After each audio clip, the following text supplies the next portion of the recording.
Hey everyone, let's rock and roll. Interim study guide. Question 1, simplify the following, combine like terms. I like to circle my like terms, especially circling with the variable. Oh, missed one. Underline the other thing that's not the variable. 2w plus 5w plus 4w. 2 plus 5 is 7, and 7 plus 4 is 11. That's 11w. The negative 6 is the only thing that's there. Final answer, B. Question 2. Match the properties with this example. I'm going to go right to distributive first because distributive is the easiest one to do.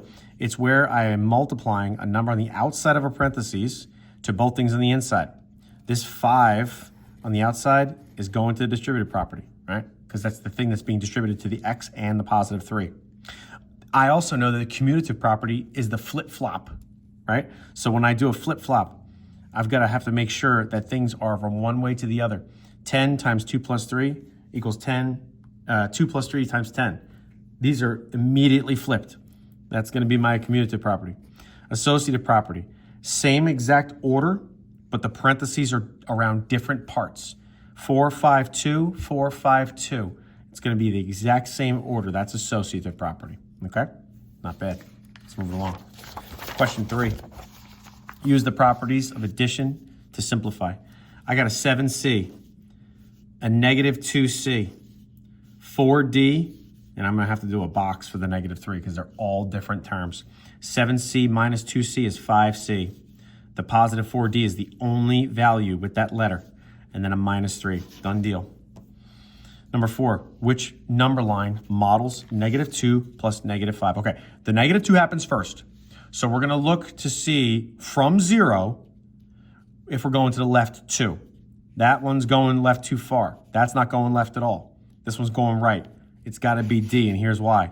I went left 2, and then I'm adding another negative. More to the left, 5 to the left. D is my answer. Question 5. The diagram represents what expression? Same idea. I'm going to start from 0. So it looks like from 0, I went 4 to the right.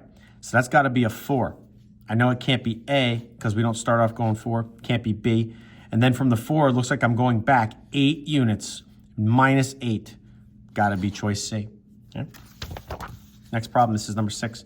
Which model represents negative 5 plus 2? Same idea, starting from the 0. I got to go left 5.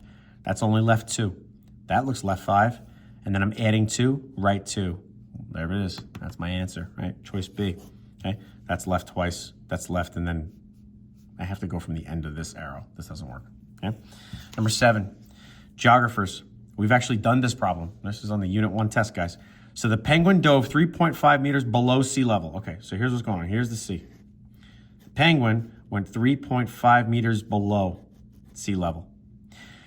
The kids of the penguin, the little penguins, are sitting on an iceberg 1/2 meter above sea level. So they are 1/2 meter above sea level. What is the difference in elevation? Meaning how far apart is the penguin and the kids? Well, if the kids are 1/2 above, and I'm going from the tip top of this arrow all the way down to where the penguin dove to get the food, I'm going to add 1/2 times 3.5. That penguin, or they are 4 meters away from each other, okay? 4 meters. Number 8, I'm going to subtract. I'm going to do that on my Desmos calculator, which you can't see because I've got it on Desmos. It's my calculator on Desmos. So I'm going to do, on Desmos, I'm going to do 8/9. I'm going to do that minus, and I'm putting this right in the Desmos calculator exactly how it says it, guys. I'm not messing around, okay? And I'm going to make the little fraction bar number. I got 14/9. 14/9 is my answer, right? If it's set a decimal, you just hit the little fraction button that looks like this. It's going to make it happen for you, okay? Moving along. Number 9. Which of the following expressions shows the associative property?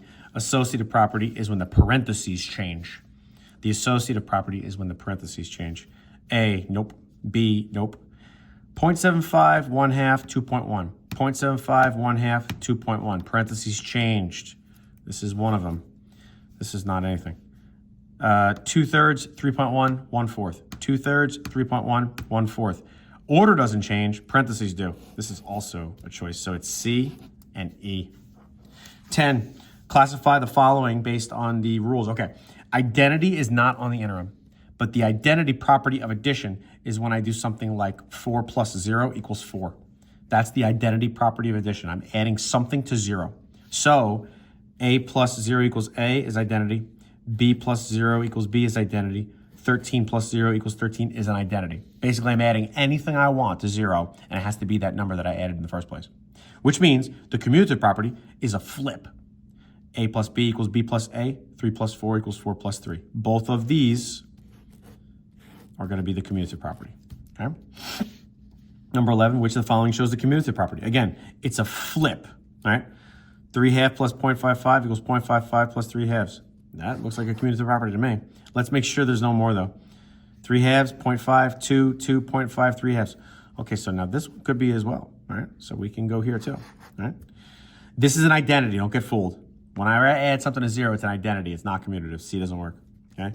And then this is not the commutative property of addition. This is the commutative property of multiplication, so be careful there. Moving along, number 12, okay? At 11, the temperature in Alaska was -5. 4 hours earlier, the temperature was 40 degrees warmer. What was the temperature at 7 p.m.? Okay, well, if it was -5, but 4 hours before that, it was 40 degrees warmer. I'm adding, because warmer means I'm going to add. So -5 plus 40 is 35 degrees. Number 13, multiply. I'm going to use my Desmos calculator. All right? I know you can't see that because if I move the phone, it's going to be messy. So 3 and 1/2 times, sorry, it's a little messy to do this. 4, I should have thought this through before I tried to do this on the desk here. Okay. So it's going to be 16.3 repeating. And if I look at that as a fraction, it's going to be 16 and 1/3. Okay, not bad. All right, multiply the expression and answer as a simplified fraction. Again, I'm going to use Desmos, guys. I don't know why we would do anything other than that. Right? So I'm going to do -2 times -2 and 7/8. I'm going to put that in parentheses like it says to do. So I'm not going to mess around. 2 and 7/8. And that looks like 5.75, but let's look at it as a fraction. Huh? So it looks like it's going to be what here? 5 3/4. Okay. Done deal. Multiply. Answer in simplest form. I'm going to do this by hand. Why not? Right. So 3 times 6 is 18. 4 times 8 is 32. I'm going to divide. They both have a 6 in common. So if I divide by 6 and divide by 6, I'm going to get 3. Oop, no, 6 doesn't work. Okay, that doesn't work. Let's see. We'll divide by, yuck. Divide by 2. If I do 2 and 2, it's going to be 9/16. Can I simplify that any further? No, because it has a 3 and it has a 4, so 9/16 is giving my final answer. Yucky. Okay. Use Desmos. Be a lot easier. Okay, we're going to divide. Go ahead and do that. I'm going to divide 5 3/4. Again, I'm using Desmos here. So 5 3/4 divided by.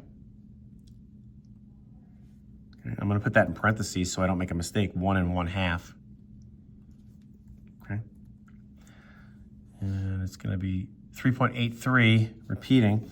Now it's 23 over 6, so that's what, 4, so it's 3 and 5/6. Okay, not bad. Number 17, Oliver's trying to keep up. We've actually seen this problem before. So he has withdrew money, and he did 8 withdrawals of $25. 8 is the number that has to stay positive because that's the number of withdrawals that he did. And withdrawal means negative. And he did 8 withdrawals of negative $25. So we're multiplying to see how much he totally withdrew. So the answer that matches that is C, 8 withdrawals of $25. Okay. Number 18, this is another problem we saw in a test. I've got blueberries and cherries, and I'm trying to put them onto sundaes. The shop has 5 3/4 pounds of blueberries and 4.5 pounds of cherries. The shop has to mix them together and uses 1/16 of that mixture to put on a sundae. So first, I need to mix these and add these numbers together, the amount of blueberries and the amount of cherries. And then we're going to divide that number, whatever that number is, by 1/16, because that is the portion.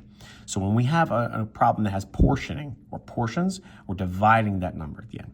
So again, I'm going to add the blueberries and the cherries together and divide it by that. So which one of these is that? And again, this is sort of like the associative property, where D is my answer. I am adding the two different fruits together and dividing it by the portion. Okay. Number 19. What's the rule for multiplying and dividing integers? All right, there might be more than one here. If we multiply or divide two numbers of the same sign, the answer is positive. Well, if I multiply two positives together, it's positive. If I multiply two negatives together, it's positive. If I divide two positives together, it's positive. And if I divide two negatives, it's negative. Bam, A is going to work. Okay. If I multiply or divide two numbers of different signs, the answer is positive. Well, we know that's not true, because if I multiply a positive and I multiply a negative with that positive, the answer is negative. So B doesn't work. Okay? When you multiply or divide two numbers of different signs, the answer is negative. All right, well, let's check that out. Different signs. So a positive and a negative is a negative. A positive divided by a negative is also a negative. Okay, well, that's going to work too. When I multiply or divide two numbers of the same sign, the answer is negative. Well, we know that can't be true because A was true. And A says the same thing as D, except we switched the sign. So that can't work. Okay? Number 20, I'm going to plug this in my calculator. I'm going to get an answer. This is going to be a long problem, but I'm going to plug it in and see what happens. Okay? So we got 50 minus the parentheses of 14 plus 12 plus 2 times the quantity of 5 plus 2 times 2 plus 3. And I got 7. If I had time, I would do it again to make sure, but I got 7. What property of multiplication is shown? Well, 5, 6, 4, 5, 6, 4. No switching, no reordering. If I'm not switching or reordering, it's associative property. Okay? So I'm going to go ahead and pause you there because we're already 11 minutes. I'll come back and start the rest of it.